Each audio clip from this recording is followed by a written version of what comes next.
जय हिंद दोस्तों, कैसे हो आप सब। आप सभी का एक बार फिर स्वागत है गॉर्जियस धाकड़ फिजिक्स प्रोग्राम में। आज का ये शानदार कंसेप्ट आपको 12th डिप्लोमा और हर कंपटीशन एग्जाम में आपका मार्गदर्शन करेगा। साथियों, आज मैं आपके सामने जो कंसेप्ट रखने जा रहा हूँ that is very useful in numericals। आज का ये शानदार कंसेप्ट है expression for potential energy due to electric dipole placed in uniform electric field. कहने का तात्पर्य यह है कि यदि यूनिफॉर्म इलेक्ट्रिक फील्ड में इलेक्ट्रिक डाइपोल को रखा जाए तो उसके कारण पोटेंशियल एनर्जी की एक्सप्रेशन क्या होगी। मतलब हम ये जानना चाहते हैं कि यदि यूनिफॉर्म इलेक्ट्रिक फील्ड में इलेक्ट्रिक डाइपोल को रख दें तो उसके द्वारा पोटेंशियल एनर्जी कितनी एग्जिस्ट होगी। ये जानने के लिए आपको मुख्यतः 3 बातें पता होनी चाहिए: पोटेंशियल एनर्जी, इलेक्ट्रिक डाइपोल और यूनिफॉर्म इलेक्ट्रिक फील्ड। साथियों, एनर्जी के बारे में आपने विस्तार से जाना है। Capacity of doing work is energy. Potential energy का मतलब होता है the energy possessed by a body due to its position। मतलब यदि कोई भी बॉडी किसी भी जगह पर अपने एक स्पेसिफिक पोजीशन रखता है तो उसके अंदर जो एनर्जी एग्जिस्ट होती है उसे हम पोटेंशियल एनर्जी कहते हैं। Electric dipole is a pair of equal and opposite charge separated by small distance। Uniform electric field is the electric field at which the value of electric field intensity is same at all the points। ऐसा field जहां पर electric field intensity की value हर एक point पर same हो उसे हम uniform electric field कहते हैं। कहने का तात्पर्य यह है कि आपके पास यूनिफॉर्म इलेक्ट्रिक फील्ड है जहां पर इलेक्ट्रिक फील्ड इंटेंसिटी हर पॉइंट पे सेम रहती है। उस यूनिफॉर्म इलेक्ट्रिक फील्ड में एक इलेक्ट्रिक डाइपोल रखा हुआ है, उसकी एक अपनी पोजीशन है और उस पोजीशन के कारण जो पोटेंशियल एनर्जी उत्पन्न हो रही है हमें ये पता करना है कि आखिर ये पोटेंशियल एनर्जी कितनी उत्पन्न होगी। तो चलिए जानते हैं। साथियों, जैसा कि हमने आपको समझाया है, इलेक्ट्रिक फील्ड को रिप्रेजेंट करने का सबसे बेस्ट तरीका है इलेक्ट्रिक लाइन ऑफ फोर्स। तो हमारे पास ये इलेक्ट्रिक लाइन ऑफ फोर्स है। हमने आपको प्रीवियस लेक्चर में विस्तार से समझाया है कि इलेक्ट्रिक लाइन ऑफ फोर्स क्या होते हैं। ए स्ट्रेट और curve line tangent to it at any point give the direction of electric field intensity। तो हमारे पास जो इलेक्ट्रिक लाइन ऑफ फोर्स है ये सभी इक्वली स्पेस्ड है, मतलब यूनिफॉर्म इलेक्ट्रिक फील्ड को रिप्रेजेंट कर रहे हैं। तो there is a uniform electric field और इस यूनिफॉर्म इलेक्ट्रिक फील्ड में एक डाइपोल रखा हुआ है। डाइपोल रखा हुआ है means it is a pair of equal and opposite charge separated by small distance. Pair of equal and opposite charge separated by small distance. Confirm. तो हमारे पास यूनिफॉर्म इलेक्ट्रिक फील्ड है दोस्तों, उसमें एक डाइपोल रखा हुआ है। इस डाइपोल की अपनी स्पेसिफिक पोजीशन है। तो हम इसके कारण पोटेंशियल एनर्जी कितनी उत्पन्न होगी ये निकालना चाहते हैं। साथियों, आपको ये पता ही है electric line of force always move from positive to negative charge. Electric line of force की डायरेक्शन होती है पॉजिटिव टू नेगेटिव। तो हम ये कंसीडर कर लेते हैं कि यहाँ पॉजिटिव है या नेगेटिव है। Clear? Positive charge will attract negative charge because like charge repel each other and unlike charge attract each other. तो ये अट्रैक्ट करेगा तो इसलिए ये लेफ्ट वर्ड होगा। उसी प्रकार नेगेटिव इसको अट्रैक्ट करेगा तो ये राइट वर्ड होगा। आप सभी को याद है इलेक्ट्रिक फील्ड इंटेंसिटी का फॉर्मूला होता है फोर्स बाय चार्ज। तो यहां से फोर्स की वैल्यू आ जाएगी charge into electric field intensity. पक्की बात? मीन्स यहां पर क्यूई फोर्स है और यहां भी क्यूई फोर्स है। कंफर्म दोस्तों? आप सभी को यह बात भली भांति याद है कि यदि एक इक्वल एंड अपोजिट फोर्स हो तो ऑन दैट कंडीशन टॉर्क उत्पन्न होता है।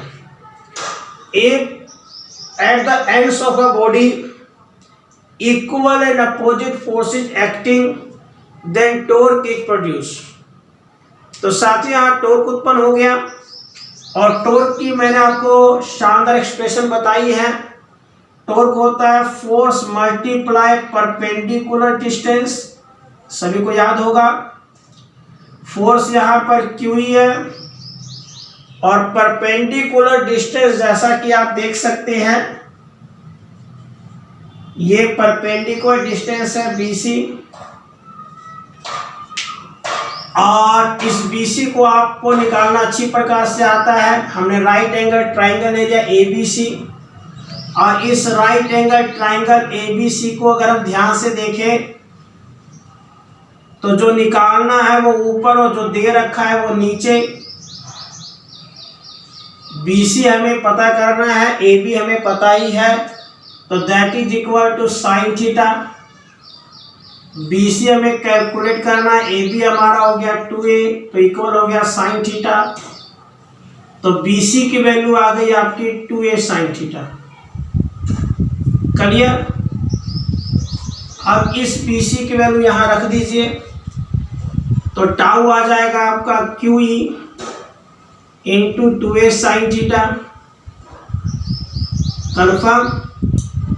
Q इंटू 2a क्या होता है P, तो टाउ की वैल्यू आ गई P साइन थीटा। तो बड़े गोर्जियस तरीके से आपने प्रीवियस लेक्चर के अंदर शानदार तरीके से सीखा था कि टॉर्क कैसे निकाला जाता है।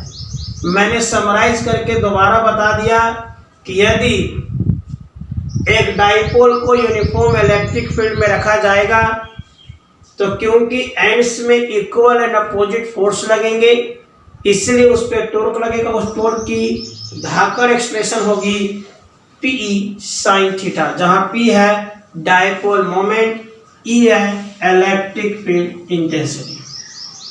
साथियों इस टॉर्क के कारण ये रोटेट करना शुरू कर देगा। अब मान लीजिए इसी पेन पर अगर इक्वल एंड अपोजिट फोर्स लगे तो क्या होगा, ये रोटेट करना शुरू होगा और जब ये रोटेट करेगा तो इस पे वर्क डन होगा। जब ये रोटेट करेगा तो इस रोटेशन के कारण वर्क डन किया जाएगा। और ये वर्क डन कैसे निकाल सकते हो आप? समूल वर्क डन निकालने का फॉर्मूला है टाउ इंटू डी थीटा। समूल वर्क डन निकाला जाएगा। हम समूल वर्क डन कैसे निकालेंगे तो टाउ को डी थीटा से गुना कर देंगे, network into change in angle. जैसा कि आप सभी को पता है टाउ की एक्सप्रेशन क्या निकाली गई P साइन थीटा, तो हम टाउ की वैल्यू यहाँ पर P साइन थीटा रख देंगे तो ये dw हो जाएगा आपका P sine theta D theta. Clear दोस्तों? कोई समस्या, कोई प्रॉब्लम? वाह कितना आसान है। अब ये स्मॉल वर्क डन है, हमें टोटल वर्क डन निकालना है तो क्या करेंगे, इंटीग्रेटिंग बोथ साइड, हम दोनों तरफ इंटीग्रेशन कर देंगे, इंटीग्रेटिंग बोथ साइड्स। तो हम दोनों तरफ इंटीग्रेशन का साइन इस्तेमाल करेंगे। हमने दोनों तरफ इंटीग्रेशन का साइन इस्तेमाल किया। कन्फर्म। तो डी डब्ल्यू का इंटीग्रेशन क्या हो जाएगा, डब्ल्यू पी ई कॉन्स्टेंट है, ये बाहर निकल गया, क्या रह गया, sine theta D theta. Confirm. इसकी लिमिट मान लेते हैं कि शुरुआत में एंगल θ1 था, बाद में एंगल θ2 हुआ, तो इसीलिए W हो जाएगा आपका P। और साथियों इंटीग्रेशन में आपको पता है कि साइन थीटा का जो इंटीग्रेशन होता है वो होता है माइनस में कोस थीटा। साइन थीटा का इंटीग्रेशन होता है माइनस में कोस थीटा। अगर हम इंडेफिनेट लेते हैं तो प्लस में इंटीग्रेटिंग कोस्टेंट आ जाता है, लेकिन डेफिनेट में सी लगाने की आवश्यकता नहीं होती, इंटीग्रेटिंग कोस्टेंट की जरूरत नहीं होती। तो साइन थीटा का इंटीग्रेशन क्या होता है, माइनस का कोस थीटा, θ1 टू θ2, है ना, बिल्कुल आसान। समान वर्क डन निकालेंगे दोस्तों, क्योंकि ये रोटेट करेगा तो वर्क डन करेगा, तो स्मॉल वर्क डन होगा tau into D theta. Tau की वैल्यू है पी साइन थीटा, हमने वो वैल्यू पुट कर दी, तो डी डब्ल्यू आ गया P sine theta D theta. Integration कर देंगे, दोनों तरफ इंटीग्रेशन का साइन आ गया, डी डब्ल्यू का इंटीग्रेशन डब्ल्यू हो गया, पी यहाँ पे कांस्टेंट है, बाहर निकल गया, अंदर आ गया sine theta D theta. Sine theta का इंटीग्रेशन होता है माइनस का कोस थीटा, लिमिट हो गई θ1 से θ2। कन्फर्म।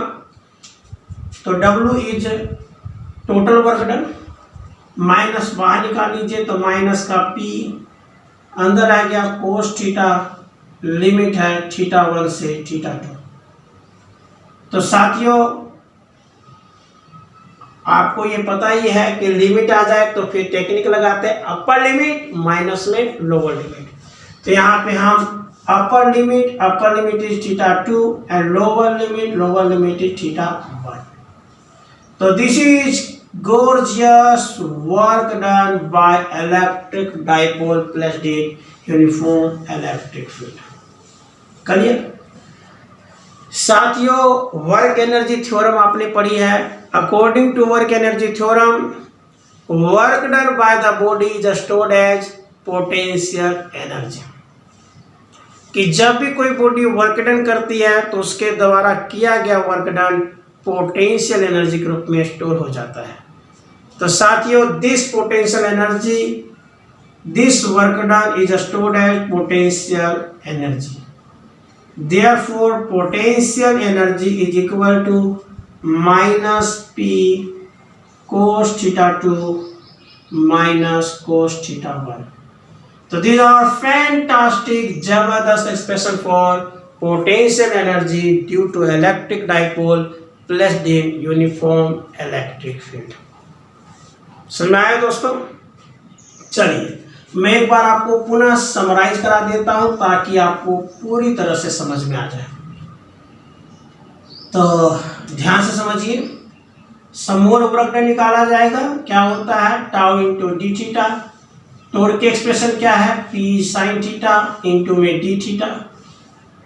तो ये समूह वर्क डन है, हमें टोटल वर्क डन चाहिए, इंटीग्रेशन कर दिया, डी डब्ल्यू का इंटीग्रेशन हो गया डब्ल्यू, पी बाहर निकल गया, साइन का इंटीग्रेशन हो जाएगा, यहाँ लिमिट क्या है θ1 से θ2, राइट।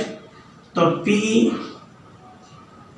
साइन का इंटीग्रेशन होता है माइनस का कोस थीटा, θ1 से θ2, माइनस पी बाहर निकल गया, upper limit minus lower limit, तो कोस θ2 माइनस कोस θ1, राइट दोस्तों। और this work done stored as potential energy, इसलिए पोटेंशियल एनर्जी की वैल्यू आ जाएगी minus p cos θ2 minus cos θ1। कैसा लगा दोस्तों, सुना गया है ना, बिल्कुल आसान। अब इसमें एक स्पेशल केस लिया जा सकता है।